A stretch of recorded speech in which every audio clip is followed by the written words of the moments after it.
Thanks for tuning in to this episode of History's Greatest Battles, Season 2, where we explore history's greatest sieges. If you know somebody that enjoys this genre of history, please share the podcast with them, give us a review, and stick afterwards for our descent into the killing fields of the comments section. In the early 1980s, the Middle East was locked in a war that would consume hundreds of thousands of lives and leave the region permanently scarred. Two nations, Iran and Iraq, had been drawn into a conflict that was as much about territory and power as it was about history, religion, and personal ambition. Iran had just undergone a revolution, toppling the monarchy and replacing it with a theocratic regime determined to spread its influence. Iraq, under the rule of Saddam Hussein, saw itself as the dominant force in the Persian Gulf, unwilling to let Iran's revolution threaten its own grip on power. What followed was one of the most brutal wars of the 20th century, fought in the deserts, the swamps, and the cities along the border.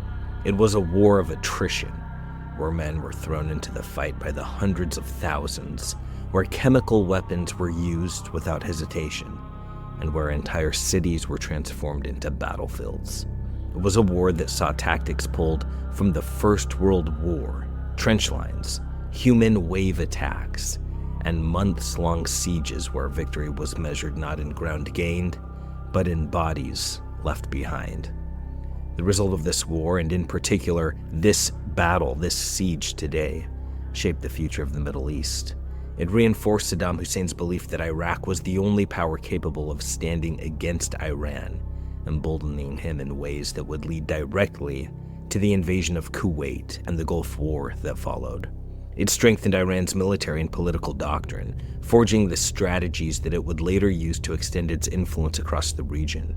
It ensured that both nations would emerge from the war more militarized, more determined to assert themselves, and more willing to engage in proxy conflicts that continue to shape global politics today. The consequences of what happened here are still playing out.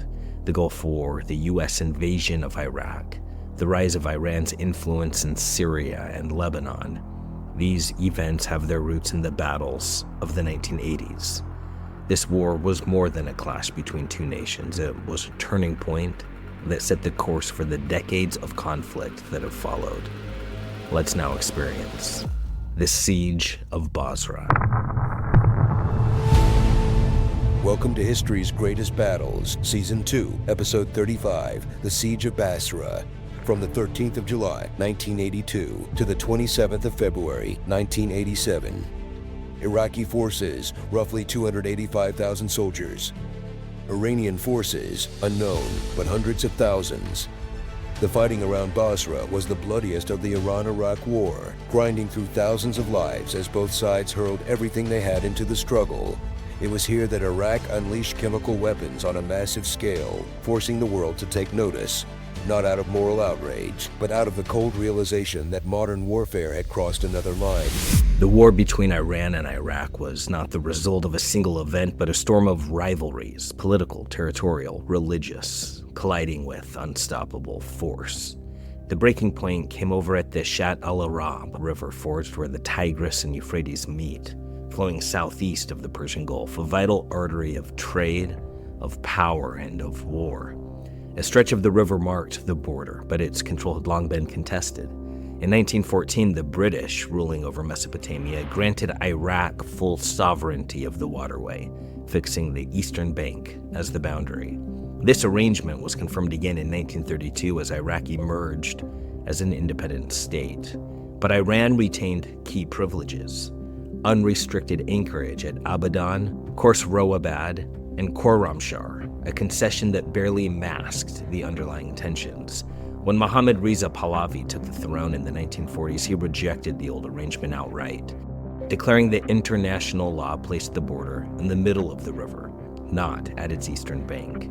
Years of diplomatic hostilities followed, but in 1975, under pressure at an OPEC summit, Iraq was forced to yield.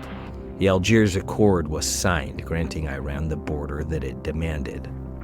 But the river was just one piece of a larger war.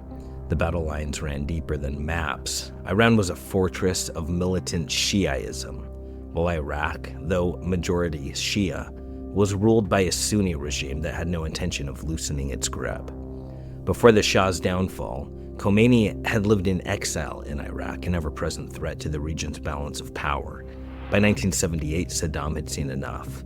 He expelled Khomeini, and from that moment, the hatred between them was absolute. But this war wasn't just about old grievances. It was about dominance. Saddam Hussein saw himself as the master of the Persian Gulf. To claim that title, Iran had to be broken. In April of 1980, the violence escalated beyond words. Iraqi officials were assassinated by Iranian-backed operatives. Baghdad struck back, expelling hundreds of Iranians and executing a key ally of Khomeini. The border became a battlefield. Skirmishes turned into raids, and raids into open warfare. On the 29th of June, 1980, tanks clashed, artillery thundered, and the first major engagement erupted. By September the 6th, Iraqi boots were on Iranian soil.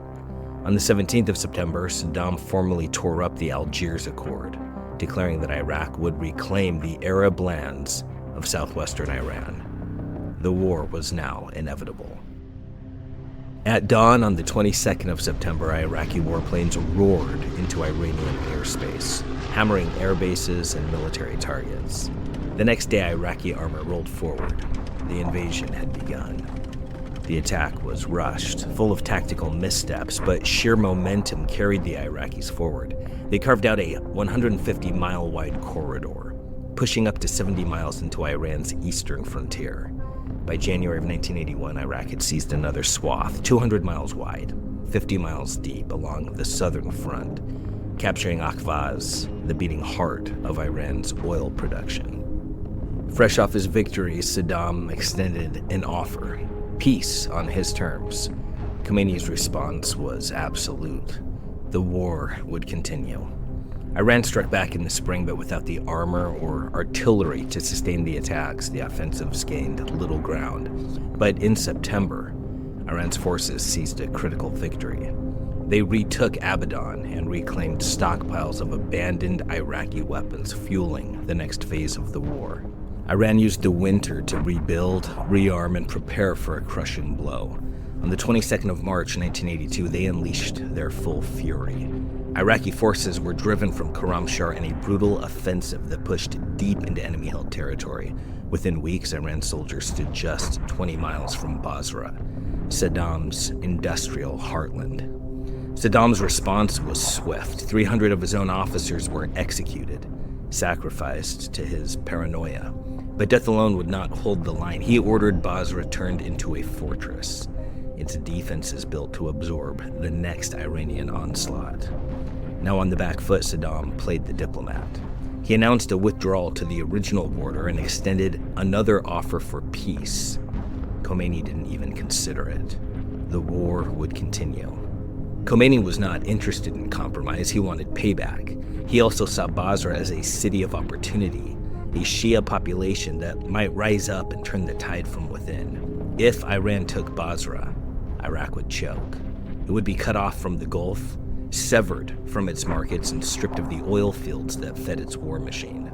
East of Basra, Iranian forces regrouped. Trenches were dug, weapons were readied. The final assault was coming. 3 miles away, Iraqi engineers toiled in the blistering 125-degree heat, carving defenses into the desert. They built what would become known as the Salt Line, 5 interlocking rings of trenches, barbed wire, and minefields. Bulldozed salt-coated earth, turning the battlefield into a blinding white wall of death. A long dead railroad snaked through the battlefield, linking the salt line to the city, feeding supplies to the men who would soon fight for their very lives. The outermost defenses were built to kill anything that moved. Berms rose from the sand, reinforced with tank positions, artillery, and anti-aircraft guns. Open killing fields stretched ahead, covered by observation posts that would guide the slaughter. Basra itself became part of the war effort. Its 500,000 residents worked tirelessly, fortifying bridges, stacking sandbags, and preparing for the inevitable Iranian assault. North of Basra, the Hawiza Marsh stretched for 1,160 square miles, an impassable morass of water and mud. No army could cross it. Iraqi forces entrenched themselves in the only passable corridor, sealing the northern approach to the city. The Iraqi defense was massive. The 3rd Corps, 70,000 strong with 300 tanks, held the northern flank. The 7th Corps, 100,000 men and 700 tanks, braced for the main assault on Basra itself. The final line of defense was a trench, 10 miles long, half a mile wide, flooded with water from the Kutayman River, turning the desert into a natural moat. When the trench overflowed, it created a massive shallow expanse of water known as Fish Lake, an unintentional barrier that would trap and drown men as surely as any bullet. The Iranian war machine was built on manpower. They had few tanks, limited artillery, and hundreds of thousands of volunteer soldiers, Pasdaran fighters and Basij youth, men and boys who would charge into battle armed with nothing but their faith and their fury. Against the Iraqi fortress of Basra, their chances were grim. At dawn on the 13th of July, 1982, Iran struck first, launching a diversionary attack against Basra. The first day, they surged forward 12 miles. By the next, they were thrown back. The real assault came in the north. 120,000 Iranian troops hurled themselves at the 3rd Corps in an all-out offensive designed to break the Iraqi line. The first wave was a sacrifice, all volunteers, some carrying nothing but plastic keys blessed by clerics, a promise of paradise for those who fell. They ran straight into gunfire, exposing Iraqi positions with their own bodies, detonating mines with their own flesh. Behind the wave of sacrificial volunteers came the 77th Infantry Division. These were hardened troops of the regular army. Within 2 hours, they shattered 2 Iraqi mechanized divisions, tearing through the first 2 lines of defense. The salt line was being carved open, but Iraq was far from finished. The Iranians surged 14 miles deep into Iraqi-held territory, and then the counterattack came. Iraqi tanks rolled forward, artillery pounded their flanks, and the advance was thrown into chaos. The Iraqis set the trap. Artillery fire rained down. Tanks cut off the Iranian flanks, and crossfire turned the battlefield into a butcher's ground. More than 3,700 Iranian troops were cut down where they stood. 10 tanks were reduced to burning husks. For a brief moment, Iranian forces seized the pump station controlling the flooded trench, and the waters receded. But Iraq struck back, retaking the station and drowning the battlefield once more. By the 25th of July, Iran had reclaimed 60 square miles. The price? 65 tanks lost, 6,400 dead, and 20,000 wounded. The land was soaked in Iranian blood. Another assault came on the 1st of August. 3 days of relentless combat, and another 10,000 Iranian men fell. When the dust settled, Iran had lost nearly 30,000 men and a quarter of its armed force, and Basra still stood. The dream of taking Basra was crushed. The hoped-for Shia uprising never came. The Iraqi grip on the city remained unbroken. For the next year, Iraq reinforced its defenses. Engineers expanded the canal system, turning the flooded trench into a logistical lifeline, allowing supplies to reach the front by boat. The defenses of Basra became even stronger, and Iran did what it always did. It gathered more men, more volunteers willing to die. On the 15th of February 1984, they attacked again. This time, though, they changed tactics. Operation Khyber was launched. Iranian forces used a fleet of shallow draft boats to cross the Hawiza Marsh, attacking from an unexpected angle, and the gamble paid off. Majnoon Island fell. 50 oil wells were now in Iranian hands, a blow to Iraq's energy reserves. Iran had its sights set on a far bigger prize, the Basra-Baghdad Highway, Iraq's vital artery. On the 22nd of February, 60,000 Iranian fighters launched a frontal assault, smashing into Iraqi positions west of the marsh. They got close. 500 yards, but that was the limit. The Iraqi counterattack crashed into them, driving them back from their objective. Desperation pushed Iraq to new extremes. They shelled Majnoon Island with mustard gas, suffocating Iranian forces as they charged. When that wasn't enough, they escalated.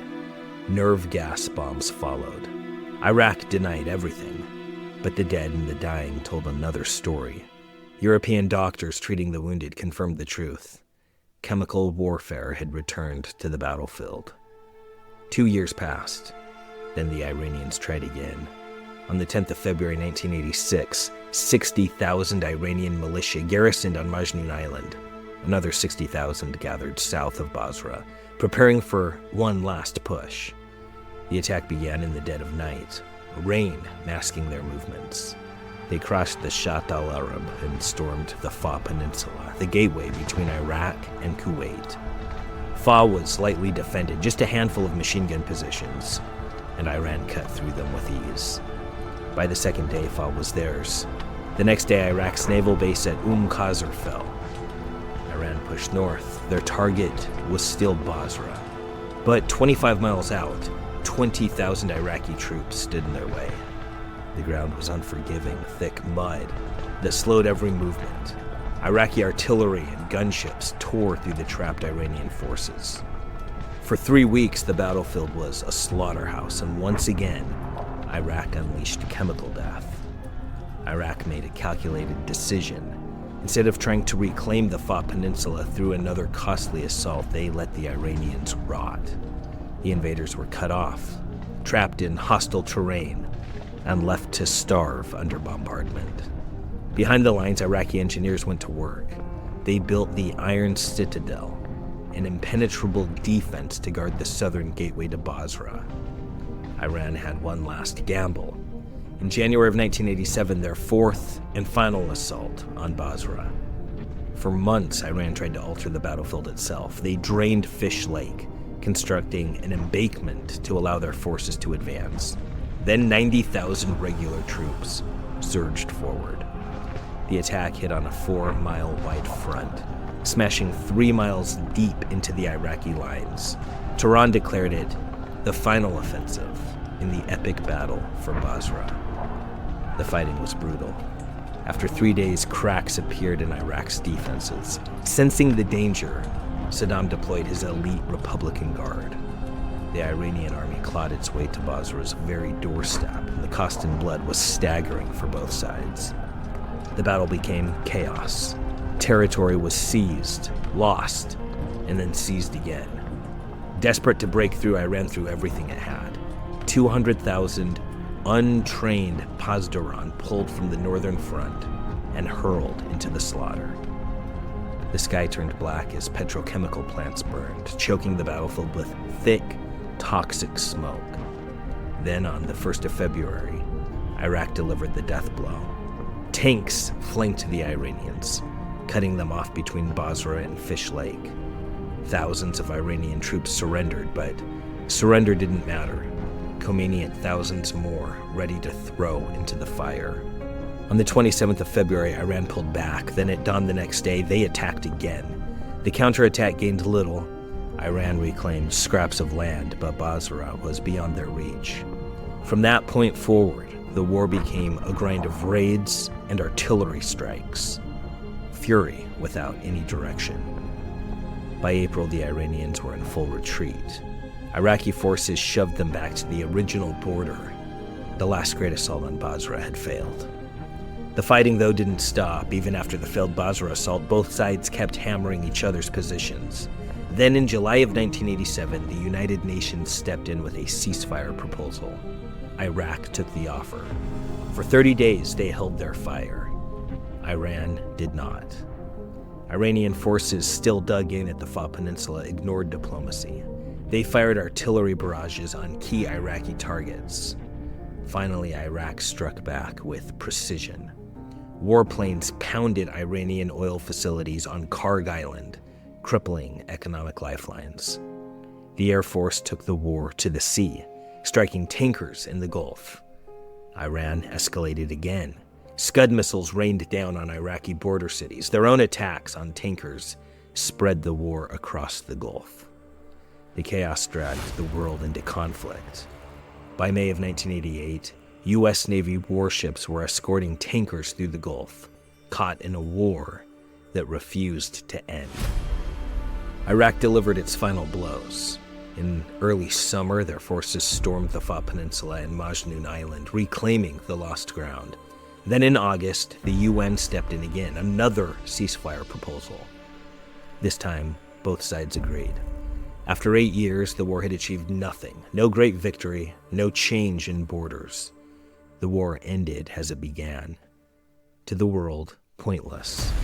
The grievances that fueled it were still unresolved. The hatred still burned. And the land was still divided, just as before. Nothing had changed except the number of dead, quote. At the end, virtually none of the issues that are usually blamed for the war had been resolved. When it was over, the conditions that existed at the beginning of the war remained virtually unchanged, end quote. The price was staggering. Iraq lost 375,000 men, with another 60,000 captured. Iran lost 300,000 dead and 500,000 wounded. The battlefield was a graveyard.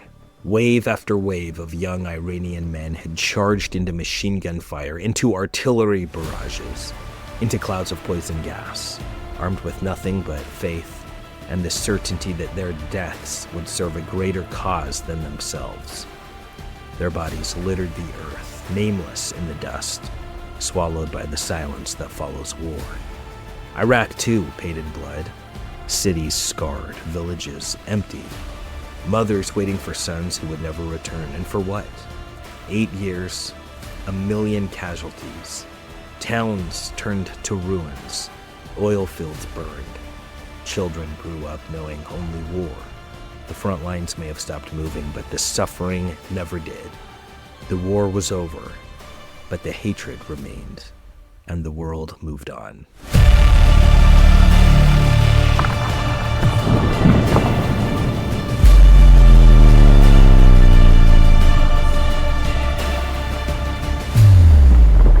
Thanks for listening. Let's now descend into the killing fields of the comment section. On the Battle of Pharsalus in Season 1, listener Tyler Simplot 13 wrote, "Caesar saved the West. I think he birthed it. I do think he was truly the start of what we think of Western civilization. And to be fair, they call people their name and the great, but Caesar is called Caesar, and those that followed the same. I do believe he was the greatest of the Western greats when looked at." Tyler Simplot, yes. First off, thank you for that comment. I love the conviction, and frankly, I agree with a lot of what you're saying. There's no denying Caesar's impact was seismic. You're spot on. He wasn't just a great man of his time, but he became the name for greatness. Caesar didn't just become a title in Rome. It's echoed throughout the centuries. The Kaisers of Germany, the Tsars of Russia, they all borrowed his name. That's power on a whole different level. But where I gently nudge the conversation is on the idea that Caesar birthed the West. Was he monumental? Absolutely. But the West had already begun to stir before he arrived on the stage. Remember that old line, the one from the British historian who said something, I'm paraphrasing here, but the Battle of Marathon was more important than the Battle of Hastings because it was the birth cry of Western civilization. That's 5 centuries before Caesar ever crossed the Rubicon.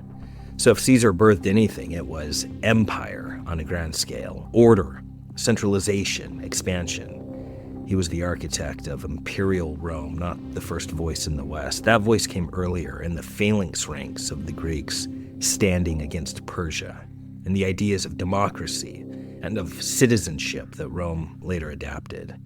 So yes, Caesar was the greatest of the Western greats, no argument there. But Western civilization, that was already breathing. Caesar didn't give it life, but he gave it something as important. He gave it direction. And on the siege of La Rochelle, listener Archibald von Munch wrote, "The Catholics have a lot to answer for."